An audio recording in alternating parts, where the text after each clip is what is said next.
안녕하세요. 맨인노멀의 디파드 준학입니다.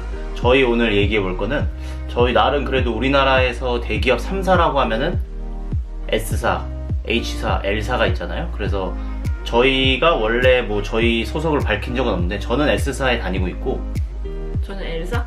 저는 H사 다니고 있습니다. 네, 그래서 제가 아는 분 빛나리 씨를 모셨고 이분이 이제 L사에서 다녀서 원래 저희 두 명은 H사랑 S사기 때문에 L사 한 분을 더 모시면 세 분이 다 모이니까 좀 그래도 재밌는 얘기를 할 수 있지 않을까 라고 생각해서 이 컨텐츠 제작하게 됐습니다. 네, 그럼 영상 시작합니다. 저는 일단 대학 시절에는 솔직히 말하면 전공 공부하기 좀 바빴던 것 같아요. 그러니까 과목이 좀 어렵기도 했고 잘하는 친구들이 워낙 많아서 학점을 만들기가 힘들어가지고 약간 학점 위주로 먼저 했고 그다음에 취업을 위해서는 저 같은 경우에는 영어 점수 마련하는 거 그리고 그 인적성 준비하는 거 그 정도 했던 것 전공이 같아요. 어떻게 되죠? 저 컴퓨터 공학이에요. 근데 너무 할 게 많고 어렵더라고요. 그래서 저 같은 경우는 남자분들이 그리고 되게 유독 잘해요. 코딩이나 이런 거. 그래서 그거 따라가는 게 좀 벅차기도 했고 해서 대외 활동이나 동아리 활동 이런 거 한 거는 따로 동아리 활동하진 않았어요. 근데 보면은 제 동기들도 그렇게 막 대외 활동을 많이 안 해도 뭐 합격한 친구들도 꽤 많은 것 같아서 뭐 대외 활동을 무조건 많이 해야지만 취업이 된다 이런 거는 좀 아닌 것 같고 오히려 기업에서는 전공을 많이 듣고 전공 학점이 높은데 이 친구가 근데 뭐 이렇게 소심하거나 그래 보이지 않고 내성적이지 않다 그냥 단순히 그냥 공부하느라고 시간이 없었던 것 같다 라면 그게 오히려 더 플러스가 됐던 것 같아요. 감투 안 쓴 사람이 사실 없어서 그런 건 아예 없었어요. 뭐 면접에서 얘기한 것도 없고 좀 약간 뭐 뻥튀기를 해서 얘기한다거나 그런 건 없었었던 것 같아요. 그냥 노멀하게 학교 생활, 학점, 그다음에 뭐 영어 성적 만들기, 뭐 인적성 공부해서 뭐 통과하기 뭐 이 정도? 그럼 혹시 전공 총 이수 학점이 몇 점 정도 돼요? 갑자기 기억은 안 나는데 그건 나도 기억 안 나요. 기준이 되게 80? 다르더라고. 뭐 80? 전공을 총 몇 학점을 들었고 교양은 몇 학점 들었는지 좀 보는 거더라고.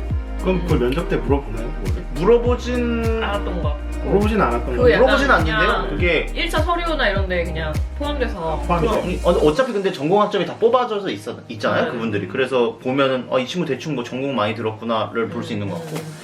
H사 할 때는 그때는 뭐 어떤 걸 주로 준비했었죠? 뭐 제가 알고 있는 것도 이거 있긴 하지만 저 같은 경우는 사실 그 준비를 잘 안 했어요. 이 뭔 개소리야? 혹시 너가 준비 안 했다고 그러는데요? 내가 뭐가 되냐? 난 준비한 게 없는데. 그러니까 아니 근데 준비를 안 했는데 이렇게 잘 얻어 걸린 게 많아가지고 그런 건데 일단 나는 학점도 턱걸이 점수 있잖아요.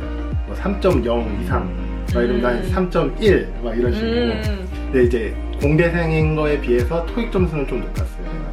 890이었으니까. 오. 그래도 공대생인데 890이다 하면 그래도 네. 학점을 좀 커버할 수 있는 힙합 동아리 부회장 했었는데 이제 뭐 회장이라고 뻥 쳐가지고 올리고 힙합하고 관계 없는 것들을 많이 했는데 이제 그런 것들을 좀 이제 어떻게 억지로 엮었던 것 같아요. 그리고 이제 제가 휴학을 잠깐 했었어요. 1년 동안.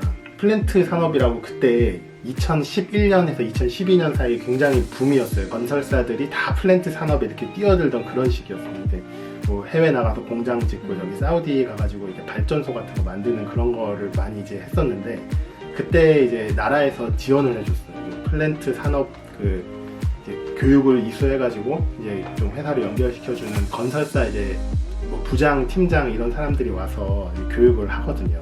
우리 회사는 이혼율이 정말 높다. 다 이제 남편이 사우디 몇 년씩 나가 있으니까 막 이혼하고 10몇 년 근무를 했는데 15년 근무를 했는데 그 중에 한 9년, 10년을 외국에서 보냈다는 거예요. 안녕히 계세요, 여러분. 플랜트 쪽으로도 안 갔어요. 네. 근데 이제 안 갔는데 만약에 그거를 이제 이수했던 거를 써놓으면 아무래도 이제 면접관들이 보기에 이 친구는 좀 기술적인 그런 전공적인 부분에 대해서도 노력을 했구나. 물론 내가 기사 자격증은 없지만 플랜트 산업 이거 여기서 이제 기계 설계 그쪽으로 이제 이런 나라에서 하는 것도 이수를 했구나. 그러니까 이제 이력서를 봤을 때 그런 항목들이 있으니까 조금 그런 걸 좀 좋게 봐줬던 것 같고 회사 지원할 때도 사실 뭐 내가 설계 지금 업무를 하고 있는데 설계로 지원한 게 아니에요. 설치 뭐 현장 나가서 뭐 일하고 이런 걸로 지원을 했는데 그 아까 얘기한 그 플랜트 그거를 써놓으니까 나를 설계로 뽑더라고요. 오, 또 좋게 된 거 네, 아닐까요? 그런 거를 어느 정도 보긴 보나 보네요. 그래도 그런 걸 좀 보긴 보는 것 같아요. 그러니까 그렇게 열심히 준비를 했다기보다 그냥 뭐 이것저것 그냥 조금씩 했는데 그게 어떻게 좀 운이 좋아가지고 잘 풀린. 잘 이렇게 좀 풀렸던 것 같아요. 저는 한번 전공을 살리려고 생각해 본 적이 없어요. 그리고 솔직히 지금 와서 얘기하는 거지만 저는 그 당시에도 대기업을 내가 갈 수 있다라는 생각을 해본 적이 없어요. 대기업은 되게 저한테 되게 멀게 느껴졌고, 헛소리 하지마 임마. 저 같은 경우에는 딱히 뭐 봉사정신이 투철한 건 아니지만 대활동을 되게 많이 했는데 국내 봉사 동아리도 했었고 하다 보니까 뭐 해외 봉사라던가 그런 지원서 그런 데를 오히려 되게 많이 쓰고 있던 때였어요. 뭐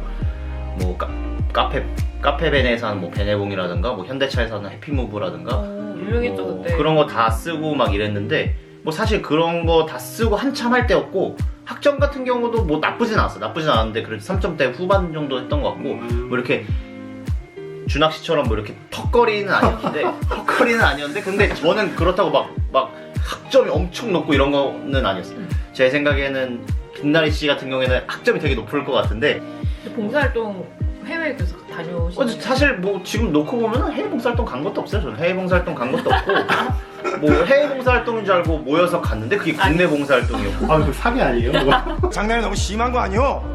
그래서 그때 좀 국내 봉사활동 찾은 게 이제 복지관 가서 우리가 할 수 있는 게 뭐가 있을까 해서 네이버에 진짜로 서울 복지관 딱 쳐서 나오면 거기 다 전화했어요. 봉사활동 저희 뭐 대학생 연합 동아리 뭔데 뭐 이렇게 약간 광을 팔았죠. 근데 다 알아요 그분들도. 전화하자마자 되게 쌀쌀맞게 하는 데 되게 많아요.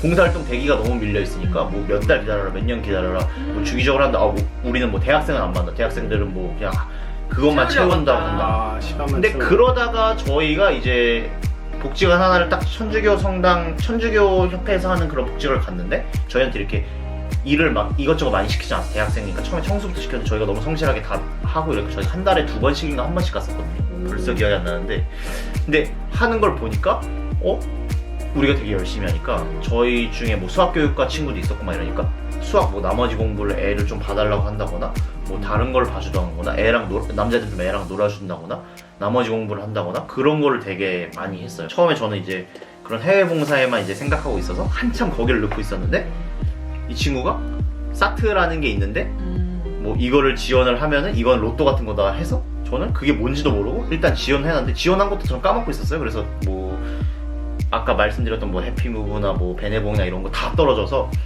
아 이제 나 방학 동안 뭐 하지? 라는 생각을 하고 지냈던 것 같은데, 근데 내일 갑자기 검정 사인펜 준비했냐 그래서 검정 사인펜? 그게 뭔데?